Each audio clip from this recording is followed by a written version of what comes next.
qu'est-ce qui vous indique que vos cheveux ne sont pas en fait très bien nourris? Qu'est-ce qui vous indique que vous êtes probablement encore loin de votre chevelure maximale? Ce qui ne devrait pas être pour vous une mauvaise nouvelle, mais une excellente nouvelle. Si vous êtes encore loin de votre chevelure maximale, ça veut dire que là, en vous y mettant à fond, en apprenant, en comprenant vos cheveux et en les traitant bien, en un an, vous pouvez les transformer de façon extraordinaire. Les éléments qui sont des indications qu'une chevelure crépue est mal nourrie. Okay? La première, ils rétrécissent énormément. Un shrinkage normal, c'est à peu près la moitié de votre longueur. Qu'au quotidien, vos cheveux en longueur visible montrent la moitié de leur longueur réelle. Si vos cheveux systématiquement montrent beaucoup moins que ça, c'est qu'ils sont en manque de nutrition. Si, même quand vous essayez d'un peu de tirer sur vos cheveux pour faire des nattes ou peut-être pour les étirer au sèche-cheveux, vous sentez qu'ils se rétractent, qu'ils ont vraiment cette attitude ils veulent pas se détendre, ils veulent au contraire se rétracter, alors vous savez que votre cheveu manque de nutrition. Un cheveu crépus bien nourri va être assez détendu, assez souple en fait finalement. On a tendance à employer le terme souple. En tout cas, moi j'ai grandi. On m'a appris à employer le terme souple pour parler d'une nature de cheveux. Je me rappelle que j'avais une amie qui était bata indienne, métisse indienne dans ma classe quand j'étais en primaire. On disait que elle a des cheveux crépus souples, ce qui signifiait vraiment une notion de mélange, quoi, de métissage. Alors que ce que j'ai appris depuis que je m'intéresse, que j'approfondis mes recherches sur les cheveux crépus, c'est que l'état cheveux crépus souples est un état de bonne santé, de bonne nutrition. Il n'y a pas de texture crépue, et j'insiste là-dessus, il n'y a pas de texture crépue qui ne peut pas être souple. Et ce que j'appelle souple, donc, c'est un état où les cheveux sont rebondis, un état d'une certaine légèreté, en fait. Si vous pouvez pas, quelle que soit la longueur, passer vos mains comme ça dans vos cheveux et sentir qu'ils se soulèvent, c'est qu'ils manquent de nutrition, qu'ils se soulèvent, qu'ils bougent, qu'ils ont un peu de mouvement. Et j'insiste sur le fait, quelle que soit votre longueur. Alors, si vous avez 1 centimètre que vous venez de big shopper, ok, pas. Fixons ça à 9 cm de longueur. Et encore, si vous avez 2-3 cm, vous devez pouvoir passer la main comme ça et sentir que ça bouge.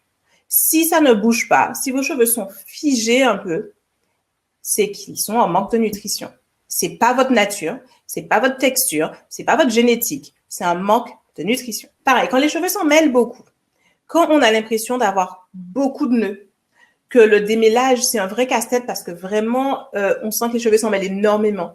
Un autre signe de cheveux qui s'en mêlent énormément, qu'on peut voir avant le démêlage et le fait d'avoir l'impression de forcer au démêlage, c'est si nos cheveux se compactent au fil. C'est pas normal qu'au fil de la semaine, les cheveux se compactent, en fait.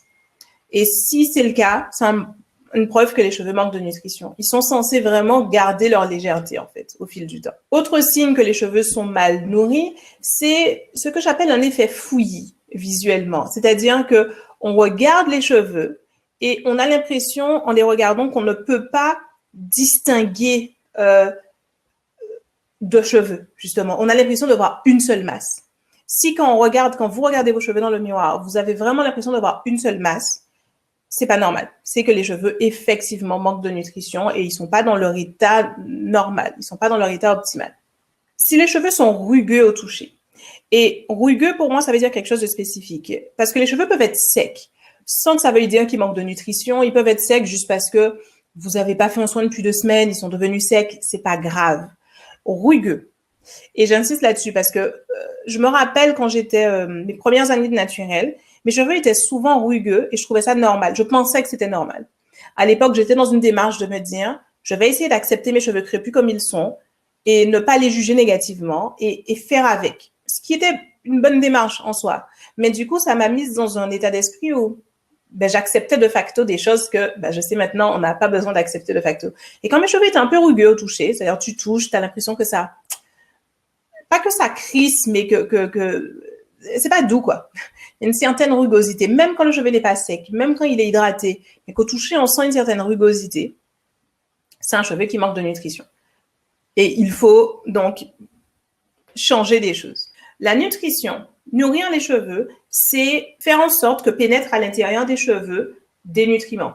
Des nutriments, ce sera quoi? Ce seront un mélange de vitamines et de protéines. Ce que j'ai compris et appris donc dans la nutrition des cheveux crépus, avec les années de mon travail, c'est que ça passe par deux choses. Donc, la première chose, c'est la bonne manipulation. Comme on l'a vu, quand le cheveu est compact et emmêlé, on aura beau utiliser exactement les bons produits et avoir exactement la bonne routine de soins, les cheveux vont quand même continuer à être secs. Donc, il faut savoir correctement appliquer les produits. Ça, c'est le 1. Et le 2, c'est que une fois qu'on sait appliquer correctement les produits, la bonne nutrition, en fait, c'est une combinaison un peu, j'ai envie de dire presque magique, des bons nutriments au bon moment. Parce que concrètement, si on donne aux cheveux trop de nutriments qui ramollissent, on va simplifier ça comme ça. Si on leur donne trop de nutriments qui ramollissent, ils vont être trop mous et ils vont avoir un côté chewing-gum élastique. J'ai pas nommé ça dans problème de nutrition, mais c'en est un. Cheveux trop mous, trop chewing-gum, trop élastique. C'est un problème. Si on donne trop de nutriments qui durcissent, qui gainent les cheveux, ils vont au contraire être trop rigides, trop rugueux. Ils vont pas bien former leurs bouclettes. Ils vont pas avoir le rebondi, le tombant qu'on veut. Donc, ce qu'on cherche à créer, c'est cet équilibre parfait. Et cet équilibre parfait, il va en fait s'atteindre quand, pour le cheveu qu'on a, on va donner les bons nutriments. Et concrètement, faut voir les nutriments, ce sont des molécules concrètement. Et certaines sont grosses, certaines sont petites. Certaines donc vont pouvoir rentrer dans le cheveu et rester dedans. Certaines vont agir à la surface. Au sens, elles vont pas rentrer, elles vont rester en surface et ce sera une bonne chose. Mais certaines, ce sera pas une bonne chose. Les nutriments qui vont pénétrer correctement les cheveux fins seront pas les mêmes que les nutriments qui vont pénétrer correctement un cheveu épais. Donc il y a une science qui a une certaine complexité si on essaye vraiment de la comprendre dans son essence, que pour être honnête avec vous, j'explique même pas dans mes programmes. Je rentre pas dans les détails de l'explication de comment ça marche dans mes programmes. Dans le programme, Crépus et long, je vous donne juste directement la clé. C'est-à-dire, c'est comme une clé de décodage. C'est j'ai les cheveux fins, j'ai les cheveux ovales, j'ai ceci, j'ai cela, je bois pas assez d'eau, je fais pas assez de sport, ou je mange pas assez de trucs. Il y a comme une carte. Voilà mes caractéristiques. Et avec un jeu de ça donne ça, ça donne ça, ça donne ça, ça donne ça. À la fin, vous avez votre calendrier de soins avec des notions d'intensité et puis des listes de produits qui vont avec. La nutrition se joue au niveau du soin. Donc, soit tous les 15 jours, soit toutes les semaines. C'est pas quelque chose qui se fait au quotidien, la nutrition. Le quotidien des cheveux crépus, c'est d'une simplicité confondante. Tu nattes le soir, tu défais le matin. Il n'y a rien à faire au quotidien. C'est que au niveau du soin.